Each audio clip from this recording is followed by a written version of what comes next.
Bonjour et bienvenue dans J'aime l'écho, l'émission qui donne la parole au chef d'entreprise Thomas Bertrand. Bonjour. Bonjour. Bienvenue, vous êtes le président de Prodia Plus, premier réseau d'indépendants de distributeurs automatiques de café, principalement en France, mais également en Belgique. 60 000 distributeurs automatiques et machines sont aujourd'hui installés. Bon, vous distribuez aussi des boissons fraîches, des snacks et des confiseries. Il se trouve que vous avez une autre activité dans le monde du café, puisque vous êtes à la tête d'un torréfacteur familial qui est né dans les années 50 à Montpellier, qui s'appelle les cafés Bibal. Voilà, petite présentation de Prodia. C'est donc un groupement d'adhérents. Tout à fait. Donc Prodia, on est un groupement de 50 adhérents qui sont gestionnaires de distribution automatique. Notre objectif, on a 3 missions majeures. D'abord, on achète ensemble, c'est-à-dire qu'on essaie de massifier nos achats. Bien sûr, ouais. En harmonisant nos volumes. Deuxièmement, on répond à des appels d'offres ou des marchés nationaux ou multirégionaux qu'on redistribue par la suite à nos adhérents.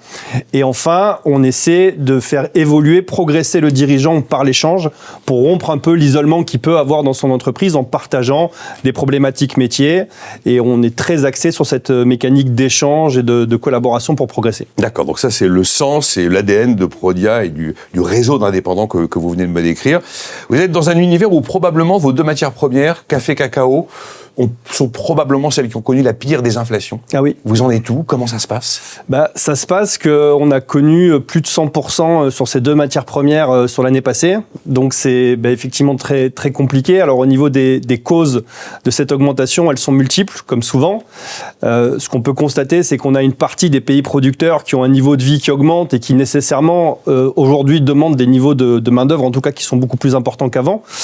Il y a les premiers effets du réchauffement climatique qu'on peut arriver à toucher aujourd'hui avec des dérèglements en termes de pluie, des sécheresses qui sont beaucoup plus longues et donc des régions qui produisent beaucoup moins. Avec des récoltes moins bonnes, oui. Des récoltes moins bonnes, tout à fait. Et à côté de ça, on a aussi une augmentation de la consommation parce que vous avez des nouveaux pays qui se mettent à consommer du café. Je pense à la Chine, je pense à l'Inde ou je pense au Moyen-Orient qui sont des produits qui ne consommaient pas ou peu de café avant et qui en consomment de plus en plus. Alors vous dites, et cette expression, je ne l'avais pas souvent entendue, nous sommes des centimiers.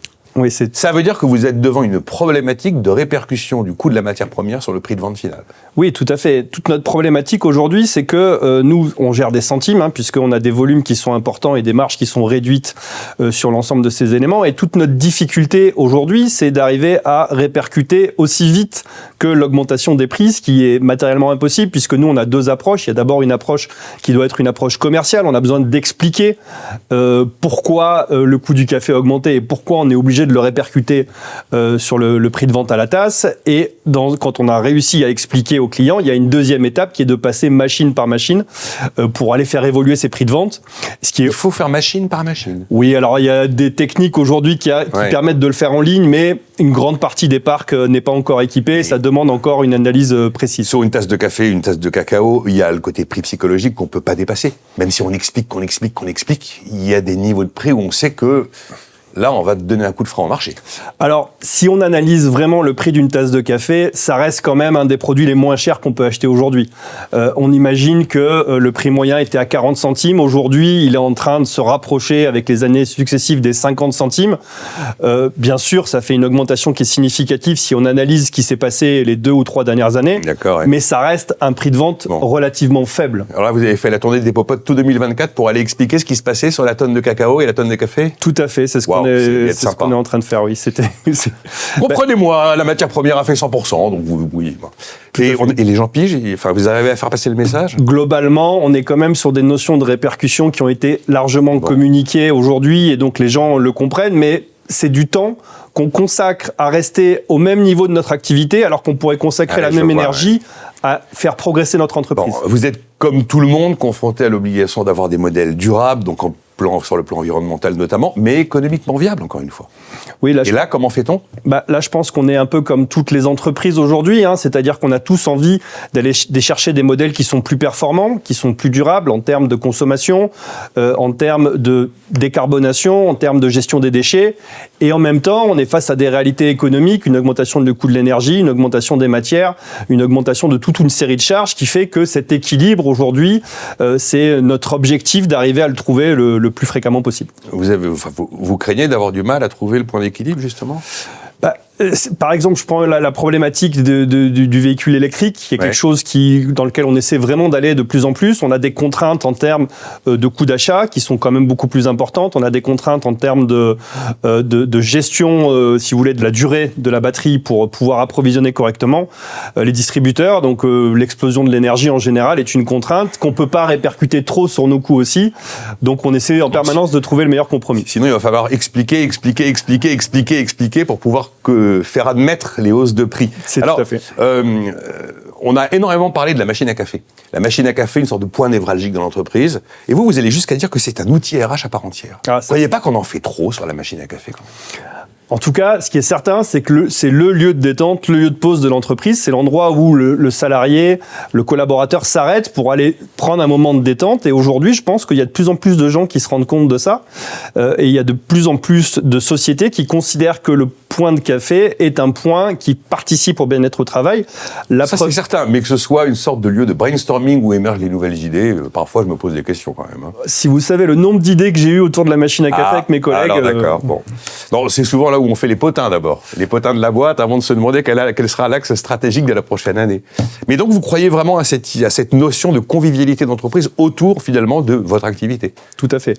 Bon. Et d'ailleurs, on voit qu'il y a de plus en plus d'entreprises qui se mettent aujourd'hui à offrir le café aux collaborateurs, ce qui était une tendance qui était beaucoup moins importante avant. C'est très courant. Voilà. Ouais. Et aujourd'hui, il y a de plus en plus d'entreprises qui l'offrent. Ça montre bien que ça rentre comme un élément de bien-être au travail. Thomas Bertrand, est-ce que vous avez vu le télétravail dans votre activité ? Parce qu'évidemment, le télétravail, c'est des gens présents ou pas présents dans une entreprise, et donc vous avez certainement des retours.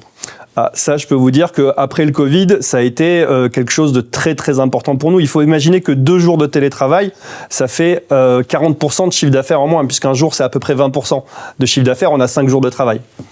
Ah oui. Donc c'est très très important et effectivement notre modèle a complètement changé après le Covid qui a poussé et qui a mis en avant la mécanique du télétravail.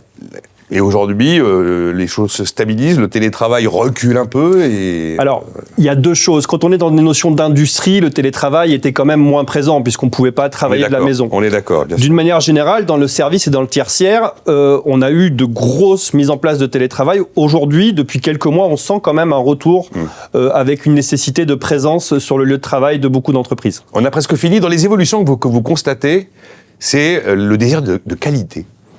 Oui, tout à fait. Je pense que comme tous les aspects alimentaires, on a une montée en gamme du produit, une montée en gamme du café en l'occurrence, ce qui contribue aussi à une partie des augmentations des coûts, puisqu'aujourd'hui on a des gens beaucoup plus professionnels qui produisent des cafés de meilleure qualité qui sont donc plus chers. Et d'une manière générale, comme dans tous les produits alimentaires, on a une augmentation du besoin et de la qualité des produits. Et les gens sont prêts à payer pour une meilleure qualité ? Les gens sont prêts à payer. C'est important ça, parce que... Dans une proportion de 10 à 15%, les gens sont prêts à payer plus. Bon, évidemment... Toutes vos machines maintenant sont connectées, digitalisées, équipées de systèmes de traitement par carte bancaire. Ça, c'est évidemment incontournable. Voilà, toute la digitalisation, ça a été aussi un des enjeux très récents qui a été post-Covid, puisque les gens se sont mis à utiliser la carte bleue de manière beaucoup plus importante. Oui, pour payer 1 euro, oui. Tout à fait. Oui. Nous, nos distributeurs automatiques ne l'étaient pas avant, et donc on a essayé de déployer largement des systèmes de paiement qui à la fois nous permettaient de payer, puis en plus de remonter les informations de vente pour passer au bon moment sur les machines. Merci Thomas Bertrand, le président de Prodia+. Merci.